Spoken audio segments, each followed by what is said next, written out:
ये मेरी कहानी है। 1999 के शरद ऋतु के आते आते कश्मीर में आतंकवादियों का बोलबाला था। राज्य सरकार ने अपनी सभी जिम्मेदारियों का त्याग कर दिया था और किसी प्रकार का कोई प्रशासन नहीं रह गया था। आतंकियों के फरमानों ने कश्मीर घाटी को अपने लपेटे में ले लिया था। ऐसा लगता था जैसे भारतीय होना मानो एक गाली हो। आतंकवादी हिट लिस्ट जारी करने में लगे हुए थे। हर वो शख्स जो भारत समर्थक था उसे मुखबिर करार दिया जाता था। उसको मारना जिहाद था और पुण्य भी। प्रमुख कश्मीरी पंडितों को पहले से निशाना बनाकर मारा जा रहा था। सामाजिक कार्यकर्ता टीकालाल टप्लू को सरेआम दिन दहाड़े श्रीनगर में मारा गया। नीलकंठ गंजू को करणनगर में मार दिया गया और उनका शव सड़क पर कई घंटों तक पड़ा रहा। वकील प्रेमनाथ भट्ट की बेरहमी से दक्षिण कश्मीर के अनंतनाग क्षेत्र में हत्या की गई। अनगिनत अज्ञात पंडितों की निर्मम हत्याएं की गई। संदेश स्पष्ट था। 4 जनवरी 1990 को आफ्ताब समाचार पत्र में हिजबुल मुजाहिदीन ने प्रेस विज्ञप्ति प्रकाशित करके सभी हिंदुओं से घाटी छोड़ने के लिए कहा। आपने कितने लोगों की जाने ली? यानी आपने इतने सारे लोग मार डाले कि आपको ये भी नहीं याद कि आपने कितने लोग मार डाले? 10-12 हमारे होंगे। 10-12 की 20? अब 20 ही है।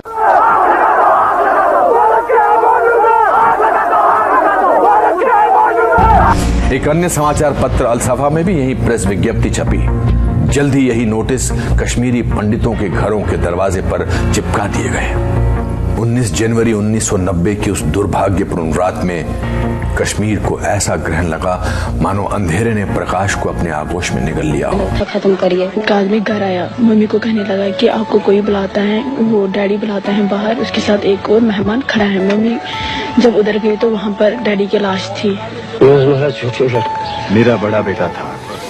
8 जुलाई को माँ के श्राद्ध पर आया था। 11 बजे रात को उसको बिस्तर से उठाकर ले गए और अगले दिन उसकी लाश हमें मिली।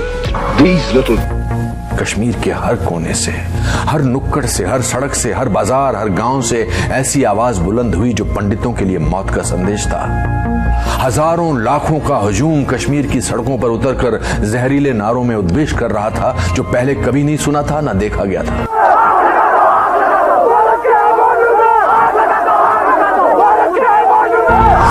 पूरे कश्मीर में मस्जिदों से घोषणा की जा रही थी कि कश्मीर पाकिस्तान बनेगा।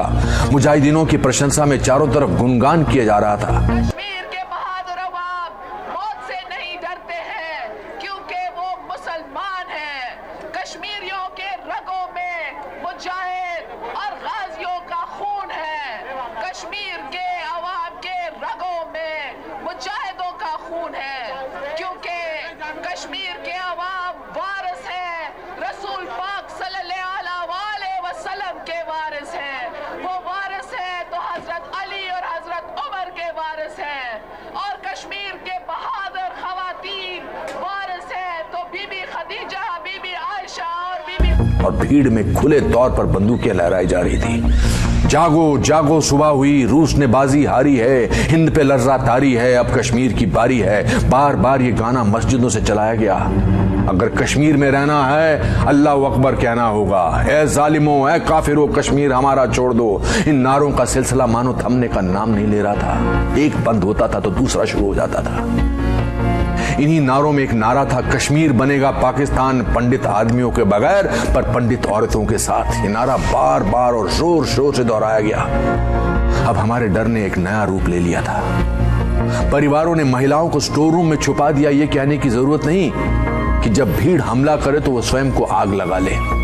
उस रात के डर का कोई सानी नहीं। मायूसी का एक ऐसा आलम था जिसका कोई अंत नहीं दिख रहा था। संदेश स्पष्ट और तीव्र था, रलिव गलिव या चलिव, या तो हमारे साथ मिल जाओ या मर जाओ या भाग जाओ। कोई ऐसा गांव, मोहल्ला, गली या जगह नहीं थी जहां इन नारों का शोर ना हो। अधिकांश कश्मीरी पंडितों ने इन विपरीत परिस्थितियों में वो जो कुछ भी उनके साथ सामान और जान बचाने के लिए हो सकता था किया और किसी तरह जान और मान बचाकर ट्रकों के तरपाल में छुपकर बसों एवं किराए की टैक्सी भरकर भाग गए। बड़े पैमाने पर पलायन शुरू हो गया। सरकार, बुद्धिजीवियों, निरपेक्षवादियों, देश के प्रति सद्भावना रखने वाले सबकी अंतरात्मा सोने चली गई थी। क्या क्या बोलूंगी, 90 में क्या हुआ हमारे हिंदू पर, क्या हुआ कश्मीर में, मगर क्या बताऊं, दिल में रखा पत्थर, हम डर गए। फिर हम रात शाम के 6 बजे गया आर्मी को, आर्मी ने हमको साथ दे दिया। उधर बैठी थी उग्रवादी गन लेकर। जब उनको शक गया ये पंडित हैं, 11 गाड़ियां था, हम 11 गाड़ियों में आए हम। बहुत गाड़ियां थी भागने के लिए रात को। अच्छा, वो पीछे करने लगा। ड्राइवर ने इतना तेज गाड़ी दबाया कि वो पीछे गया। जाएंगे, क्यों नहीं जाएंगे, अपनी मातृभूमि है, अपना मकान है अभी शोपियान में खड़ा। तब तो मैं वैसे बहुत छोटी थी, बट जो भी मेरे सुनने में आता है, my parents, everyone who said, मेरे रिश्तेदार, तो बेसिकली उन्होंने इतनी गरीबी कभी नहीं देखी थी जो जम्मू आके देखी। आप सोचो, एक यंग कपल जिनकी शादी है और छोटे छोटे बच्चे हैं, वो बिल्कुल ऊपर से नीचे गिर जाएं, ज़ीरो से स्टार्ट करना पड़े। तो आप सोचिए, जब थोड़ी सी फाइनेंशियल प्रॉब्लम घर में आ जाती है तो क्या होता है, और जब ऐसा हुआ होगा हज़ारों लाखों लोगों के साथ, तो क्या मंजर रहा होगा वो। तो it was very tough zero से स्टार्ट करना। जिनके 3-3 स्टोरीज़ के घर हैं, वो एक कमरे में 9 लोग रहने लग जाएं तो कैसा लगेगा। आप, मुझे लगता है आप जगती भी गए होंगे, आपने जगती में भी हालात देखे होंगे कैसे हैं। मुट्ठी कैंप होता था काफ़ी, अभी भी वो लोग 30 साल से वैसे ही रह रहे हैं जैसे उस टाइम पे भागने के टाइम उनको लगा कि 6 महीने में शायद वापस चले जाएंगे अपने घर। दरवाज़ा खुला ही था बहुत लोगों का, तो बस तब से वैसे ही रह रहे हैं। तो ये हो गया एक, इसको बोलते हैं इंग्लिश में इन लिम्बो में ही रह रहे हैं। आजकल बहुत सारे वर्जन्स फ्लोट हो रहे हैं, जैसे कि पैनिक हुआ, पैनिक से लोग भागे।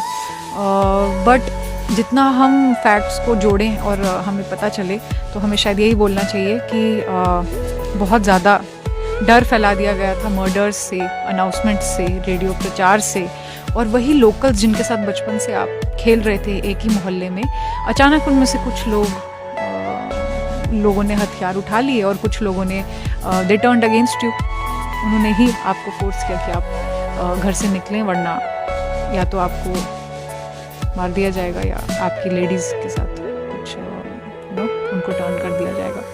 तो बहुत ख़राब हालात थे जिनमें भागे हैं। बट ये ऐसी कम्युनिटी है जिसने हथियार नहीं उठाए भागने के बाद। पढ़ी लिखी 100% लिटरेट कम्युनिटी थी, जिन्होंने बाहर निकल के भी प्रॉब्लम्स में अपने आप को सस्टेन करने की कोशिश की, और आज भी यही बोलते हैं कि हम बस अपने घर वापस जाना चाहते हैं। तो क्या ये कोई गलत बात है? जैसे कि बहुत सारे इनको बोलते हैं, आप जानते होंगे, आर्म चेयर जर्नलिस्ट्स हैं जो बस चेयर पे बैठ के, दिल्ली में बैठ के आर्टिकल्स लिखते हैं, जिनको ये लिखते हैं कि पंडित्स वापस नहीं जाना चाहते। क्या आप यहाँ आके आपने बातें की है लोगों से? आपको पता है कि पंडित्स वापस जाना? आपने कितने पंडितों से बात की है बताने के पहले कि पंडित वापस जाना चाहते हैं कि नहीं? हर कोई पंडित मन से वहीं जाना चाहता है।